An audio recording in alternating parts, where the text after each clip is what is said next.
Hello, dear students of class 6th. This is lesson number 10 of your NCERT book Honeysuckle. The fight between a mongoose and a snake is well known.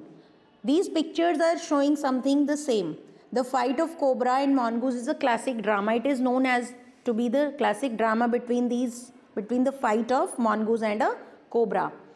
Mongoose, हालांकि mongoose इसके venomous poison से immune नहीं होता है. इसका जो poison है वो इसको भी मार सकता है, मॉनगूज को भी. लेकिन जो मॉनगूज के एक्शंस हैं वो इतने क्विकर और इतने स्विफ्ट हैं कि वो आपके जो स्नेक है, कोई भी स्नेक है, उसको थका डालते हैं. उसके थकने की वजह से वो मारा जाता है स्नेक. कोबरा ऐसा पोस्चर बना देता है अपनी डिफेंस में, जैसे कि आप पिक्चर में देख रहे हो कि यदि वो 6 फीट लंबा है तो वो 3 फीट अपने आप को स्ट्रेट अपराइट कर लेगा, सीधा खड़ा कर लेगा. उसे लगेगा कि वो डिफेंसिव है, कि वो अपने आप को बचा रहा है. मगर जो मॉनगूज होता है वो इतना एक्शन उसके इतने क्विक हैं कि वो अपनी स्वीपिंग स्ट्राइक से उसको थका देता है. But the quick moving mongoose jumps out of reach. उसकी पहुँच से बाहर हो जाता है वो स्नेक की, और स्नेक के ऊपर दूसरी डायरेक्शन से वार करता है. इससे पहले कि स्नेक दोबारा से स्ट्राइकिंग पोजीशन में आए, वार करने की पोजीशन में आए, मॉनगूज जो होता है अपने कांस्टेंट मूवमेंट से स्नेक को टायर कर देता है, थका देता है, और स्नेक को हिम्मत हार जाता है. तो मॉनगूज फाइनली उसके क्लोज आता है जब वो थक जाता है, और अपने जो दांत होता है वो उसके स्नेक की नेक में, यूजुअली किस जगह पर, जो उसके वर्टिब्रास के जॉइंट्स होते हैं, ये उनको पता होता है कि कहाँ डग करना है, और वो अपने टीथ को डग कर देता है उसकी वर्टिब्रास में, और इस तरह से उसकी डेथ हो जाती है. Part 1 of this chapter. आपने बनियन ट्री देखा होगा, बहुत पुराने बनियन ट्री भी देखे होंगे. This is a story about what the author saw. जो इस चैप्टर के ऑथर ने देखा है, ये उसके बारे में एक स्टोरी है. एक यंग बॉय की तरह कैसे उसका बनियन ट्री के साथ जो उसके ग्रैंडफादर के हाउस में था, जो देहरादून में सिचुएटेड था. वो कहता है कि देहरादून के घर से भी ज़्यादा पुराना उनका वो बनियन ट्री था जो ग्रैंडफादर के घर में लगा हुआ था. ग्रैंडफादर की उम्र भी उस बनियन ट्री से कम थी. तो हालांकि जो हाउस था और ग्राउंड, यानी ग्राउंड मतलब फील्ड्स, वो दादाजी के थे, लेकिन वो जो मैग्निफिशेंट ओल्ड बनियन ट्री था वो मेरा था. क्योंकि मेरे जो दादाजी थे 65 की एज में, तो उस पर चढ़ नहीं सकते थे, मैं ही चढ़ सकता था, मैं ही एंजॉय कर सकता था उस बनियन ट्री पे. इसकी जो फैली हुई शाखाएं थी जो ग्राउंड को टच कर रही थी, और जो रूट्स थी जो दोबारा से उगने लगी थी, उन्होंने बहुत ही बड़े बड़े ट्विस्टिंग पैसेजेस अपने आप में जनरेट कर लिए थे, और वो मुझे देखने में एंडलेस प्लेजर देते थे. एंडलेस मतलब जो कभी खत्म ना हो, ऐसा pleasure. Among them were squirrels and snails and butterflies. The tree was older than the house. यानी उसके बीच में कौन कौन से एनिमल्स रहते थे? Squirrels, snails, butterflies etcetera, insects भी रहते थे. तो वो अपने आप को उसकी ब्रांचेस में छिपा लेता था, और and spy on the world below. Spy करना मतलब दुनिया को देखना, मगर दुनिया उसको ना देख पाए. Secretly he could saw the world. Passage 3, paragraph number 3. जो उसका फर्स्ट फ्रेंड था वो एक स्मॉल ग्रे स्क्विरल थी, जो उसे अभी भी याद है राइटर को. उसकी जो बैक थी वो हवा की गति से चलती थी, स्क्विरल, और he seemed at first to resent my invasion of his privacy. यानी सबसे पहले उसे लगा मुझे देख के कि मैं उसकी प्राइवेसी में हर्ड लूँ, यानी उसकी जो प्राइवेसी है वो मेरे कारण ख़त्म हो रही है. मगर धीरे धीरे क्या हुआ, धीरे धीरे उसने अपने आप को इतना फ्रेंडली बना लिया मेरे साथ कि वो मेरी कैटपल्ट या मेरी जो एयर गन थी उससे भी नहीं डरती थी. और जो मॉर्जल्स होते थे, छोटे छोटे टुकड़े जो मैं उसके लिए ले जाने लगा था, छोटे छोटे केक के पीसेस या बिस्किट्स वगैरह, वो भी उन्हें मेरे हाथ में से लेके खाने लगी थी. He was a very young squirrel. वो बहुत ही छोटी सी स्क्विरल थी, और यंग मतलब बच्चा स्क्विरल थी. और उसके जो फ्रेंड्स और रिलेटिव्स थे, शायद उन्होंने उसको यही सिखाया होगा, उसको फुलिश समझते होंगे जब वो एक ह्यूमन पे ट्रस्ट करती होगी. On the 4th paragraph the writer says, when it comes to the spring season, when banyan tree was full of small red figs. यानी एक उस फ्रूट से भरा हुआ होता था इसकी ब्रांचेस पर. तो जो रेड बॉटम्ड बुलबुल, cheerful greedy parrots, मैना and crows squabbling with one another during the fig season. The banyan tree was the noisiest place in the garden. वो बता रहा है कि जब फिग सीजन होता था उस वक्त सबसे ज़्यादा शोर शराबे वाला सीजन होता था वहाँ पे, क्योंकि कलरफुल मैना और जो क्रोज थे वो आपस में एक दूसरे के साथ स्क्वैबलिंग साउंड्स क्रिएट करते रहते थे. वो बहुत चेयरफुल होते थे एक दूसरे के साथ। 5th पैराग्राफ में राइटर कहता है कि half way up the tree, आधे रास्ते में ही ट्री के, यानी पूरा ऊपर तक नहीं जा पाता था मैं, हाफ वे अप में ही मैंने एक क्रूड सा प्लेटफॉर्म बना लिया था। क्रूड मतलब नॉट परमानेंट, क्रूड मतलब कच्चे को कहते हैं। कुछ ऐसा प्लेटफॉर्म बना लिया था जहाँ पे मैं अपनी आफ्टरनून स्पेंड किया करता था, और जहाँ मैं लिविंग रूम से कुशन ले जाता था वो लगा के मैं अपने बेस्ट टाइम मैंने स्पेंड किया है। किस किस की स्टोरीज पढ़ी है? ट्रेजर आइलैंड, हकलबरी फिन और स्टोरी ऑफ डॉक्टर डोलिटल। ये कुछ ऐसी बुक्स थी जिन्होंने मेरे लाइब्रेरी बना दिया था लाइब्रेरी उसको, बनियन ट्री को। 6th पैराग्राफ में राइटर कह रहा है कि जब वो रीडिंग करना नहीं चाहता था उस वक्त क्या करता था कि वो पत्तियों के बीच में से देखा करता था, और एक पर्टिकुलर आफ्टरनून में उसने ग्रैंड स्टैंड व्यू देखा। ग्रैंड स्टैंड व्यू मतलब सामने खड़े होके या बालकनी में से जब आप बिल्कुल बढ़िया वाला कोई शो देख रहे हो, इस तरह से उसने मॉन्गूज और कोबरा की फाइट को देखा था। Part 2 of this chapter, the warm breezes of approaching summer. जो राइटर है वो कह रहा है कि जो गर्मियाँ शुरू हो चुकी थी और उसकी जो ब्रीजेस होती हैं, जो लू हम कहते हैं नॉर्थ पार्ट में, कि वो शुरू हो गई थी जब हर कोई अपने घर में रहना पसंद करता है ऐसी हवा में, गर्मी की, including the gardener also like to stay at home. I was feeling drowsy myself, मैं भी उस तपती दोपहरी में ड्राउजी फील कर रहा था। तब मुझे ये देख के बड़ा ही ताजुब हुआ कि किस तरह से एक huge black cobra clump of cactus में से ग्लाइड आउट करके बाहर आया, है ना। This is the action of movement of the snake. At the same time, a mongoose emerged from the bushes and went straight for the cobra. At the same moment, जो mongoose है वो emerged हुआ, मतलब प्रकट हो गया। कहाँ से? bushes से, जो झाड़ियाँ थी वहाँ पे। अब पैराग्राफ 8 में, in a clearing beneath the banyan tree, यानी उन banyan tree के नीचे जो एक clearing up प्लेटफॉर्म था, एक मैदान था वहाँ पर, जो पोर्शन था, ब्राइट सनशाइन थी, वो फेस टू फेस आ गए दोनों, मॉन्गूज एंड कोबरा। कोबरा जानता था इतनी अच्छी तरह से कि वो जो ग्रे मॉन्गूज है जो 3 फीट लंबा है वो एक सुपर्ब फाइटर है, क्लेवर भी है और एग्रेसिव भी है। These 3 qualities you might be knowing. Clever मतलब कि वो चालाकी से ये काम कर देगा, एग्रेसिव मतलब कि उसके अंदर गुस्सा भी होगा, एग्रेशन भी होगा। But the cobra too was a skilful and experienced fighter, लेकिन कोबरा भी अपने आप में कम नहीं था, वो भी एक बहुत ही कुशल योद्धा था। He could move swiftly and strike with the speed of light, वो बहुत तेजी से मूव करके बिजली की तेजी से वार कर सकता था, और उसके जो शार्प फैंग्स के पीछे बने हुए सैक्स थे जो डेडली पॉइजन से भरे हुए थे। It was a battle of champions. So there were 2 champions in front of each other. तो 9th चैप्टर में जो राइटर है वो क्या बताना चाह रहा है कि हिसिंग डिफाइंस, अपनी साउंड से स्नेक अपने आप को रिबेलियन शो कर रहा था कि वो भी रिबेलियन है मॉन्गूज को देख के। उसकी जो फॉग टंग थी वो बार बार बाहर आ जा रही थी, जैसे कि उसकी आदत होती है, आपने देखा होगा। Cobra raised 3 of his 6 feet of the ground, यानी 6 फीट का वो कोबरा था और उसने अपने 3 फीट्स ग्राउंड से ऊपर उठा लिए थे, और अपना ब्रॉड स्पेक्टिकल्ड हुड, यानी उसका जो फन था उसको उसने फैला लिया था। The mongoose bushed his tail, mongoose ने भी अपनी जो बुशी टेल होती है उसको और ज़्यादा, उसके जो हेयर थे वो गुस्से में स्प्रेड हो गए थे।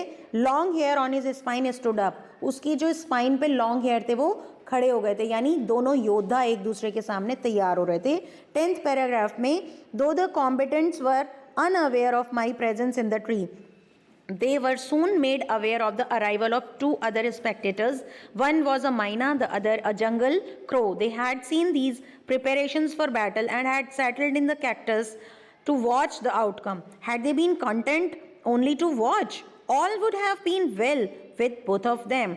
यानी वो मेरी प्रेजेंस से तो अनअवेयर थे दोनों, लेकिन तुरंत ही जब कोई युद्ध हो रहा होता है या कोई क्रिकेट मैच हो रहा होता है तो आप लोग भी क्या करते हैं, यदि देख रहे होते हैं तो देखने का आनंद तो लेते हैं ना आप भी वहाँ खड़े होकर। तो इसी तरह से 2 स्पेक्टेटर्स वहाँ पर आ गए थे, एक तो थी मैना और एक था जंगली क्रो, है ना। दोनों उसको देखने के लिए आ गए थे, वो केवल देखना ही चाहते थे या उन दोनों के साथ कुछ और होने वाला था, ऐसा वो राइटर बोल रहा है।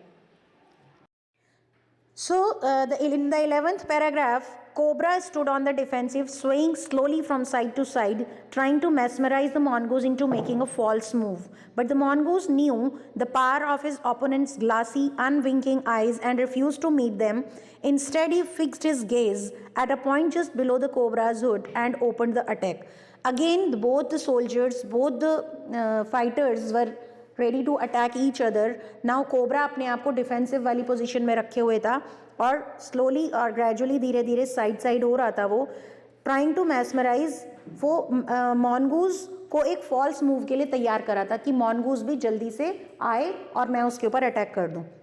लेकिन मॉन्गूज जो था अपने ओपोनेंट का मतलब होता है विरोधी की ताकत को जानता था. वो उसकी आईज में देख रहा था और उसके मूवमेंट्स को पहचानने की कोशिश में था और उसकी जो नजरें थी वो कोबरा के हुड के नीचे उस पॉइंट पे थी जहाँ पे उसको अपने टीथ डग करने थे, उसको मारना था, किल करना था. In the 12th paragraph, moving forward quickly until he was just within the cobra's reach, the mongoose made a pretended move to one side. Pretended मतलब just to show, false movement मतलब ऐसे move कर रहा था जैसे वो सच में आक्रमण करने वाला है लेकिन नहीं करना था उसको. इमीडिएटली ही the cobra struck. His first hood came down so swiftly that I thought nothing could save the mongoose. यानी जब कोबरा ने अटैक किया तो राइटर कह रहा है उसे ऐसा लगा कि अब मॉन्गूज को कोई नहीं बचा पाएगा. But the little fellow jumped neatly to one side. आपने सबसे शुरू में पढ़ लिया था कि मॉन्गूज के जो एक्शंस हैं वो बहुत ही स्विफ्ट हैं. उसने अपने आप को सेव कर लिया. And darted in and as swiftly as the cobra, biting the snake on the back and darting away again out of reach. मतलब उसने क्या किया, दोबारा से पलट के पीछे से उसके वार करके अपने टीथ को डक कर दिया और फिर से साइड से बच के निकल गया. दोबारा से उसकी आउट ऑफ रीच हो गया स्नेक की. 13th पैराग्राफ में, at the same moment that the cobra struck, the crow and the myna hurled themselves at him only to collide heavily in mid-air, shrieking insults at each other. They returned to the cactus plant. A few drops of blood glistened on the cobra's back. उसी समय जब cobra ने struck किया था, जो crow और मैना थे उन्होंने भी एक दूसरे को मतलब एक दूसरे से भिड़ गए थे. वो लोग भी केवल मिड एयर में जाके, ओनली टू कोलाइड हैविली, टकरा गए थे आपस में हवा में जाके और वो एक दूसरे के साथ इंसल्ट्स कर रहे थे कि कौन रिटर्न करेगा कैक्टस प्लांट पे जाने के लिए. ठीक है, मतलब उन लोगों की भी लड़ाई हो गई थी. A few drops of blood, जो कुछ बूंदें थी ब्लड की वो कोबरा की बैक पे दिखाई दे रही थी. 14th paragraph, the cobra struck and missed. Again the mongoose sprang aside, jumped in and bit. Again the birds dived at the snake, bumped into each other instead and returned shrieking to the safety of the cactus. Cobra को फिर से cobra ने attack किया लेकिन mongoose ने फिर से एक साइड होके बच निकला, जंप किया और फिर से बाइट किया उसको, स्नेक को. दोबारा से बर्ड्स हवा में गईं, वो भी अपने भोजन की तलाश में थी. bumped into each other instead and returned shrieking. फिर से अपनी सेफ्टी के लिए कैक्टस पे आके बैठ गईं. यहाँ पे 14th पैराग्राफ आपका. So here it starts paragraph number 15. The third round followed the same course as the first, but with one dramatic difference. The crow and the myna, still determined to take part in the proceedings, dived at the cobra, but this time they missed each other as well as their mark. The myna flew on and reached its perch, but the crow tried to pull up in midair and turned back. In the second that it took the bird to do this, the cobra whipped his head back and struck with great force, his snout thudding against the crow's body. अब क्या हुआ कि फिर से वो वार के लिए तैयार थे मॉन्गूज और स्नेक, लेकिन इस बार क्या हुआ, क्रो जो था वो भी बहुत ही ड्रामेटिक डिफरेंस के साथ आ गया. क्रो और मैना अभी भी वो डिटरमिन्ड थे कि वो इसमें हिस्सा लेंगे. वो कोबरा के ऊपर झपटे, लेकिन इस बार उन्होंने मिस कर दिया वो मार्क जहाँ पे उन्हें झगड़ना था, जहाँ वो कोलाइड हो रहे थे. मैना उड़ी और reached its perch, but the crow tried to pull up in mid air. मैना तो वापस पहुँच गई लेकिन कैक्टस प्लांट पे, लेकिन क्रो क्या था, मिड एयर में रह गया. उन्हें एक निश्चित दूरी पे जाना होता है एयर में, तो मैना तो पहुंच गई जहाँ तक स्नेक नहीं पहुंच सकता था, लेकिन क्रो जो था वो मिड एयर में रह गया. अब क्या हुआ, स्नेक को तो गुस्सा ही आ रहा था, उसने पलटा खाया और जल्दी से उसके ऊपर, क्रो के ऊपर वार कर दिया, मतलब वो उसकी रीच में था स्नेक की। इस तरह से उसके हेड को पूरी फोर्स के साथ पकड़ लिया और क्रो की बॉडी जो थी टकरा गई उससे। 16 पैराग्राफ में, I saw the bird flung nearly 20 feet across the garden, it fluttered about for a while then lay still. वो जो बर्ड थी वो लगभग 20 फीट जाके दूर पड़ी गार्डन में और कुछ देर तक फ्लटर किया उसने, मतलब ऐसा लगा कि उसमें प्राण है, लेकिन वो तड़फड़ाई और उसके बाद स्टिल हो गई। मैना remained on the cactus plant, मैना कैक्टस प्लांट पे ही रही, यानी वो बच गई। The snake and the mongoose returned to the flight, very wisely decided not to interfere again. The cobra was weakening and the mongoose, walking fearlessly up to it, raised himself on his short legs and with a lightning snap had the big snake by the snout. The cobra writhed and lashed about in a frightening manner and even coiled itself about the mongoose, but to no avail. The little fellow hunched grimly on until the snake had ceased to struggle. He then smelled along its quivering length, gripped it round the hood and dragged it into the bushes. 16th paragraph में होता क्या है कि मैना वापस cactus plant पे चली जाती है, वो बच जाती है, और इस तरह से जब स्नेक और मॉन्गूस फिर से फाइट पे वापस आते हैं, बहुत ही बुद्धिमानी से वो ये डिसाइड कर लेती है कि अब उसे बीच में नहीं आना है, क्योंकि क्रो जो है वो मर चुका था। मॉन्गूस जो था वो फियरलेसली खड़ा हुआ था क्योंकि स्नेक अब वीक पड़ चुका था पूरी तरह से। कोबरा ने अपने आप को मतलब बहुत ही फ्राइटनिंग मैनर में गिर गया था, मतलब वो बहुत डरावना था वो, क्योंकि वो 6 फीट लंबा लॉन्ग स्नेक था। तो यहाँ पे वो उसकी वीकनेस शो करी है इस वाले पैराग्राफ में कि how weak that snake of the long body withered, you know, and the little fellow, the mongoose, was wandering there fearlessly. Even coiled itself, उसने mongoose के चारों तरफ coil बना के भी अपने आप को खड़ा कर लिया था, मतलब snake चारों तरफ उसके coil बना चुका था, लेकिन कोई फ़ायदा नहीं था। Little fellow बहुत आराम से मूव कर रहा था, लेकिन स्नेक के लिए अब यह करना कोई फ़ायदेमंद नहीं था। अब लिटिल फेलो ने फिर से उसके ऊपर आक्रमण किया, जब तक कि सांप जो था स्ट्रगल करना बंद नहीं कर दिया, तब तक वो उसके ऊपर आक्रमण करता रहा। उसके बाद मॉन्गूस ने उसकी पूरी बॉडी को ऊपर से लेके, आगे से लेके पीछे तक पूरा उसको स्मेल किया, है ना, और gripped it round the hood, इसको इसके हुड से पकड़ा। हुड कौन सी हिस्सा था इसका, बिल्कुल जहाँ फन होता है ना कोबरा का, वहाँ से पकड़ा। And dragged it into the bushes, और उसे झाड़ियों में खींच के ले गया। लास्ट पैराग्राफ है 17th। The myna dropped cautiously to the ground, hopped about, peered into the bushes from a safe distance, and then with a shrill cry of congratulation flew away. मैना तुरंत वहाँ से कैक्टस की bushes से कूदी नीचे, थोड़ी देर कूदी वहाँ पे, hopped about, peered into the bushes, bushes में झांक के देखा कि वाकई में स्नेक की डेथ हो गई है, मर गया है, लेकिन वो भी एक सेफ डिस्टेंस से। उसके बाद अपनी श्रिल क्राई, एक तीखी आवाज़ से उसने कहा goodbye, congratulations, and flew away, और ये कहते हुए उड़ गई। That's all for this chapter students.